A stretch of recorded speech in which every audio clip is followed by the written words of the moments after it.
Title: Memory Wars.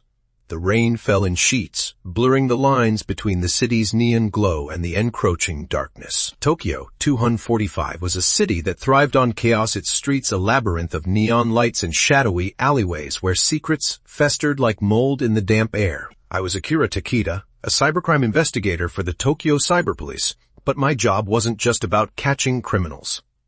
It was about remembering who I was. I shifted my trench coat, the fabric sodden and heavy with rainwater. The city's sky loomed like a jagged silhouette against the storm clouds, each building a monolith of glass and steel that seemed to hum with silent, malevolent energy.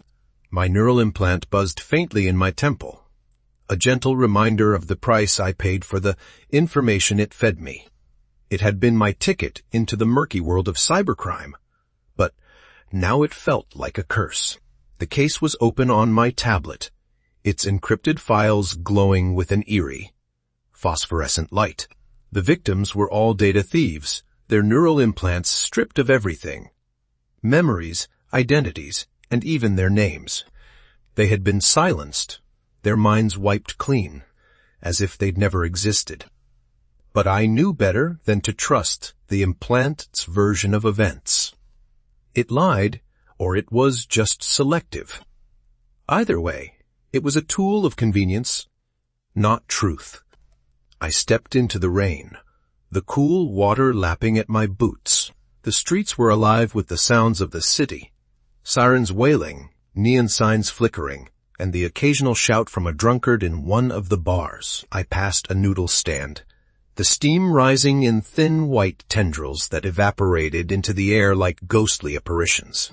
The air was thick with the scent of soy sauce, and the faint tang of something sharper, maybe regret.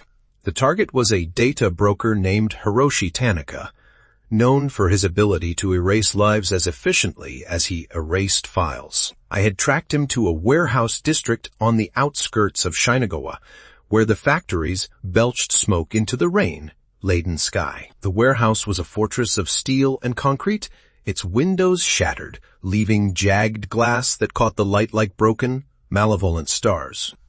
I approached the building cautiously, my hand resting on the grip of my revolver. The neon sign above the entrance had been shattered, but the letters still glowed faintly, a crude attempt at intimidation. I paused before the entrance, my neural implant sending a surge of warmth through my skull as it accessed the security files for the warehouse. The doors were locked, but the implant found a gap in the security system. Just a momentary blind spot, a testament to the ever-shifting landscape of cyber warfare.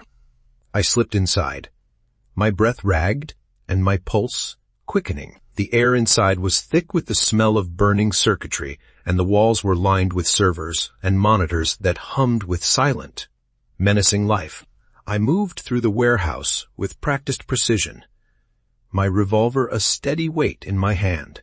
The security feed played out before me like a holographic screen. A grainy recording from earlier that day.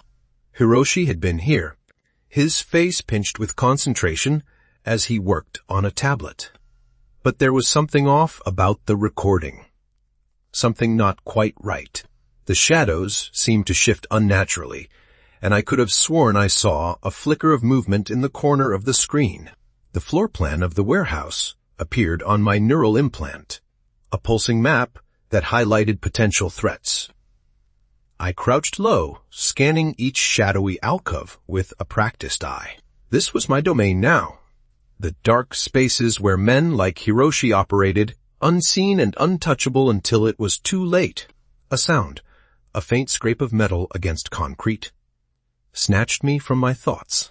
My hand tightened on the revolver as I spun around, but there was nothing there. The warehouse was quiet again, save for the rhythmic hum of the servers. I took a deep breath, the air sharp and cold with the tang of sweat. I moved to the server room, its doors reinforced with steel and locked from the inside. The neural implant buzzed in my ear as it decoded the security system, but the sound was drowned out by the pounding of my heart. If Hiroshi had been here, he must have known what I was after. The encrypted files that could bring him down. But then why was I being led to this warehouse? It didn't make sense. Hiroshi wouldn't expose himself so easily. Unless he wanted me to find something else. Something more valuable than the data itself. The door to the server room slid open with a heavy, mechanical click. Inside, rows of servers extended into the distance, their lights blinking in time with the rhythm of my thoughts. The air was thick with the scent of ozone and burning circuitry. I reached out, my fingers brushing against the cold surface of one of the servers. And then it happened. The faintest flicker of sensation, as if something had brushed against my mind. My neural implant pulsed in time with my heartbeat, sending a surge of warmth through my skull. I closed my eyes, trying to focus on the memory of the case, but it was like trying to grasp at smoke.